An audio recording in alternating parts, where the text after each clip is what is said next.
को फांसी दो, हमारी बहन को न्याय दो, मंजारी को फांसी दो। उत्तराखंड के हल्द्वानी में मानसिक रूप से बीमार 16 साल की नाबालिग से दुष्कर्म के बाद अब हिंदू संगठनों का गुस्सा फूटा है। हिंदू संगठनों ने सिटी मजिस्ट्रेट के बाहर जमकर प्रदर्शन किया और आरोपी ऑटो ड्राइवर के घर पर बुलडोजर चलाने और फांसी की सजा देने की मांग की।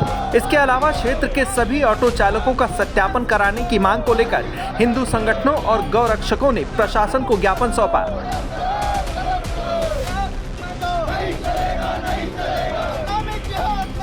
हमारा सिटी मजिस्ट्रेट से निवेदन है कि उस पे ऐसी कार्रवाई होनी चाहिए, इस ऐसे लव जिहादी मानसिकता के व्यक्ति को फांसी की सजा होनी चाहिए। हिंदू संगठनों का ये गुस्सा इसलिए भी फूटा है क्योंकि नाबालिग लड़की से दुष्कर्म का आरोपी एक विशेष समुदाय से है। आरोपी का नाम मोहम्मद नदीम है जो हल्द्वानी के बनभूलपुरा इलाके का रहने वाला है। घटना भी बनभूलपुरा क्षेत्र की ही है, वही बनभूलपुरा क्षेत्र जहां पहले भी लड़कियों के गायब होने की खबरें सामने आती थीं। इसलिए हिंदू संगठनों ने बनभूलपुरा क्षेत्र में बाहर से आए विशेष समुदाय के लोगों की जांच पड़ताल के साथ साथ ऑटो चालकों का सत्यापन कराने की मांग उठाई है। घर गिराओ, घर गिराओ, घर गिराओ, घर गिराओ, प्रशासन होश में आओ, होश में आओ। अभी 3 दिन पूर्व मंगल पड़ाव क्षेत्र से एक जिहादी ऑटो चालक ने हमारी 16 साल की हिंदू बच्ची को जो ले जाकर उसके साथ दुष्कर्म किया, उसी के संदर्भ में आज हम सिटी मजिस्ट्रेट के पास आए हैं। इस जिहादी को सबसे पहले तो कोर्ट के माध्यम से फांसी हो, उसके बाद हल्द्वानी में बनभूलपुरा में जितने भी मुस्लिम समाज के लोग रह रहे हैं इन सब के सत्यापन हो और जो भी ये बरेली रोड में, नैनीताल रोड में जो ये चालक ऑटो चालक चल रहे हैं इन सब के डीएल की जांच हो, इनके परमिट की जांच हो, क्योंकि अधिकतर सारे बाहर से आए हुए हैं और यह हमारी बहन बेटियों की ताक में लगे पड़े हैं। क्योंकि देखिए सबसे बड़ा दुर्भाग्य भी यह है कि हिंदू समाज जो इनको अपनी दुकान मकान दे रहा है और अगल बगल हम लोगों ने इन राक्षसों को पाल रखा है। आने वाले समय पे अगर कोई ऐसी विकट परिस्थिति आती है तो ये कोई पाकिस्तान से या अन्य दूर से नहीं आएंगे, अगल बगल से निकल के हम पे हमला करेंगे। वहीं हिंदू संगठनों के ज्ञापन के बाद सिटी मजिस्ट्रेट एपी वाजपेयी ने बताया कि इस घटना में आरोपी को तुरंत ही गिरफ्तार कर जेल भेज दिया गया है और जो सत्यापन की मांग है उसको लेकर आरटीओ की तरफ से 8 टीमें बनाकर शहर में सत्यापन अभियान चलाया जा रहा है।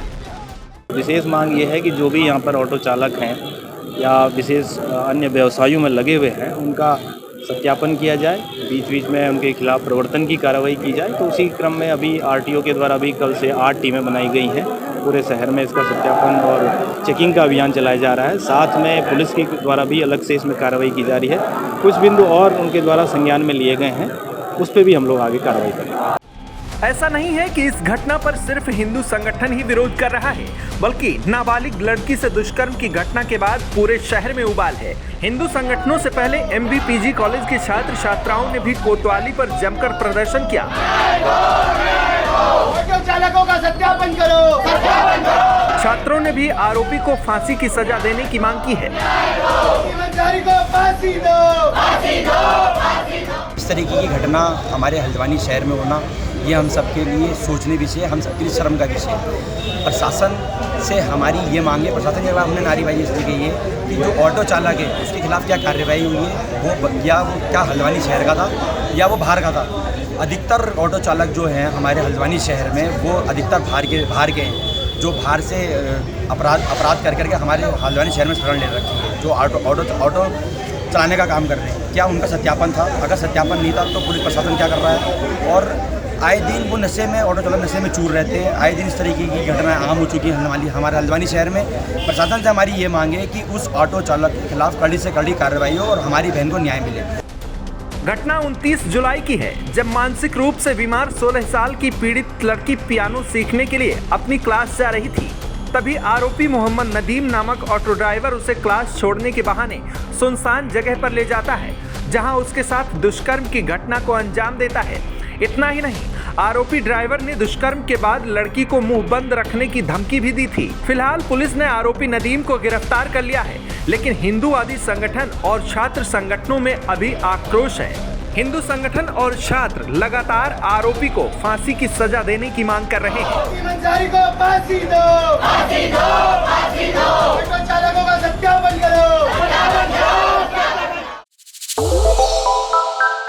श्रेष्ठ उत्तराखंड पर खबरों से जुड़े रहने के लिए चैनल को सब्सक्राइब और लाइक करें, बेल आइकन दबाएं और देखते रहें श्रेष्ठ उत्तराखंड।